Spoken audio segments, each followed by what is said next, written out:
Baiklah teman-teman, pada kesempatan ini saya akan menjelaskan bagaimana cara penyelesaian model permasalahan dalam pemrograman linear dengan menggunakan metode simplex. Di sini saya sudah membuat salah satu soal, yaitu dalam rangka menanggulangi penyebaran virus COVID-19, pemerintah berupaya menyiapkan bantuan berupa beras dan telur. Pemerintah menyiapkan sebanyak 2.000 karung beras dan 4.800 telur. Jika pemerintah memberikan bantuan tersebut ke dalam dua daerah, yaitu daerah 1 Sangihe sebanyak 20 karung beras dan 20 telur, juga ke daerah 2 Sitaro sebanyak 60 karung beras dan 40 telur. Jika harga beras $56 dan harga telur $48, maka berapakah pengeluaran maksimum pemerintah untuk pembelian karung beras dan telur tersebut?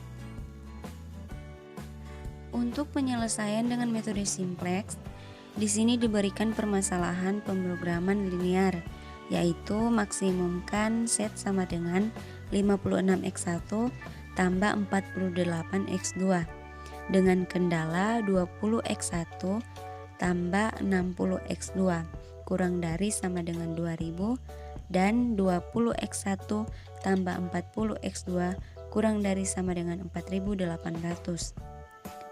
20x1 tambah 60x2 kurang dari sama dengan 2000 dan 20x1 tambah 40x2 kurang dari sama dengan 4800 dapat kita perkecil dengan dibagi 20 sehingga menjadi x1 tambah 3x2 kurang dari sama dengan 100 dan x1 tambah 2x2 kurang dari sama dengan 240. x1, x2 lebih dari sama dengan 0. Langkah pertama, kita ubah fungsi tujuan dan kendalanya ke dalam bentuk kanonik sehingga menjadi seperti ini. Fungsi tujuannya menjadi set kurang 56x1 kurang 48x2 tambah 0s1 tambah 0s2 sama dengan 0. Dan fungsi kendalanya menjadi x1 tambah 3x2 tambah s1 sama dengan 100, x1 tambah 2x2 tambah s2 sama dengan 240, x1, x2, s1, s2 lebih dari sama dengan 0. Kemudian kita menyusun persamaan tersebut ke dalam bentuk tabel, sehingga bentuk tabelnya seperti ini. Dan pada tabel awal dibentuk dengan x1 dan x2 sebagai variabel basis.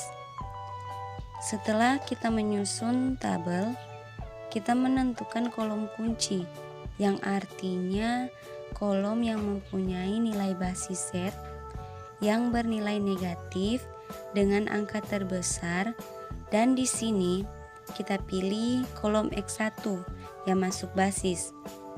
Setelah kita sudah menentukan variabel mana yang masuk basis, selanjutnya kita tentukan mana variabel yang keluar basis.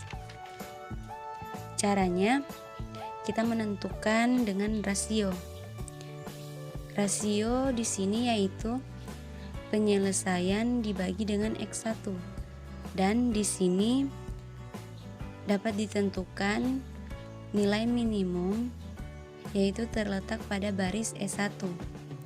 Oleh sebab itu, variabel yang keluar basis adalah S1.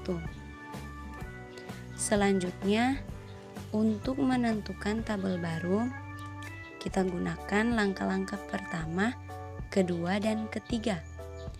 Pada langkah pertama, di sini kita mengganti S1 pada kolom basis dengan X1.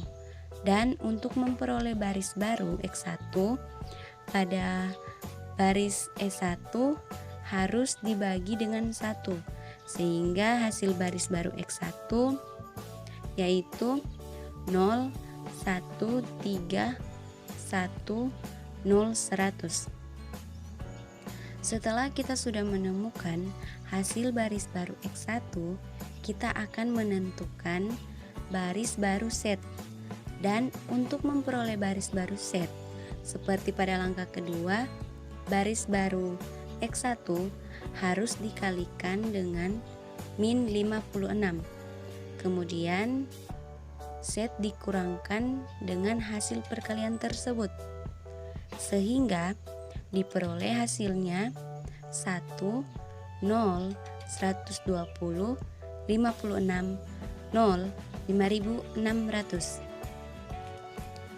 Selanjutnya, yang kita tentukan adalah baris baru S2 dengan baris baru X1 dikali dengan 1, seperti saat kita mencari hasil baris baru set, yaitu kita kurangkan, dan hasilnya 0, 0, min 1, min 1, 160. Kemudian dibuatlah tabel baru. Di sini kita sudah melihat pada baris set sudah tidak ada yang bernilai negatif, maka solusinya sudah optimal dan dapat disimpulkan nilai X1 sama dengan 100, S2 sama dengan 60, Z sama dengan 5600, dan untuk variabel slacknya S1 sama dengan 0, X2 sama dengan 0.